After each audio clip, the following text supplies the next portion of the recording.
สัตว์ภาษาจีนต้งอู้ต้งอู้ยาเป็ดจีไก่โกหมาจูหมู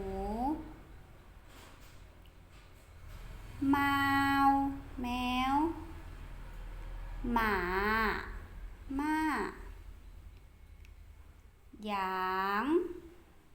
แกะหวางเหนียวงัวสุยเหนียวควายทู่จือกระต่ายต้าเสี่ยงสร้างซื่อจืสิงอูกุยเต่าฉงเมามีแพนด้าล้าวหูเสือช้างจิงลู่จีราฟป้านหมาม้าลายหยุยแค่เสืองูล้าวสูหนู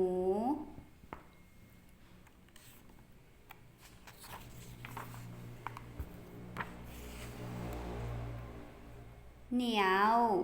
นกโหจื้อลิงเหอหมาฮิปโปสร้างน้ำเรียกว่าสร้างน้ำฉงหมีซ่านหยางแบะหลุยลาหยุยป๋าโลโถอูด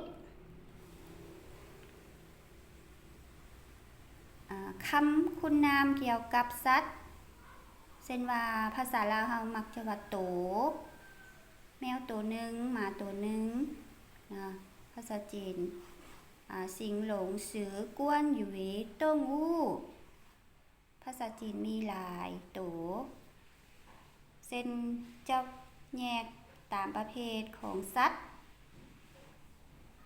โตภาษาจีนมีอยู่ห้าคำที่เอิ้นโดยจะแยกไปตามลักษณะของสัตว์เช่นว่าจื้อโถเถียวผีเฟิง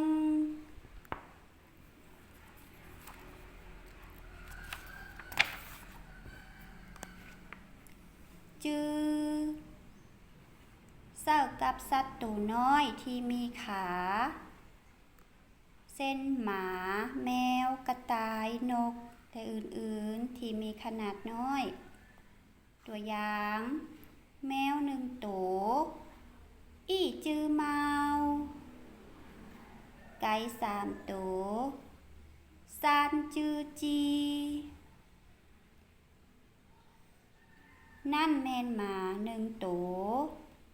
น่าชื่ออี้จื้อกัวโถเสิร์ฟกับสัตว์มีขนาดค่อนข้างใหญ่เช่น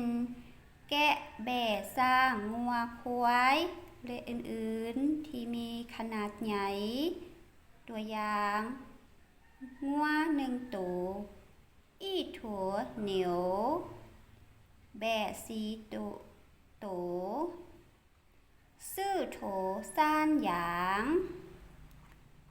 ชาวนาเลี้ยงงัวสีตัวหนงฟู่อย่างละซื่อโถเหนียว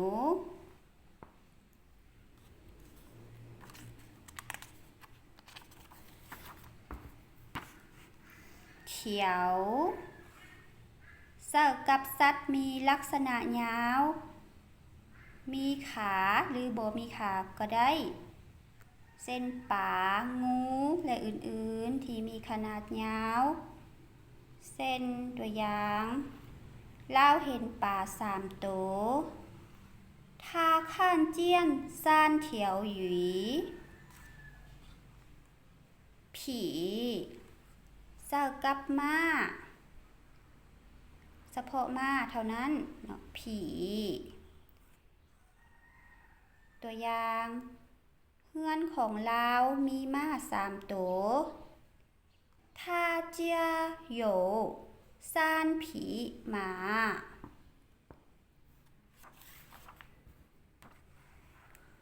เฟิงเศร้ากับอูดใส่กับตัวอูดเท่านั้นเฟิงตัวอย่าง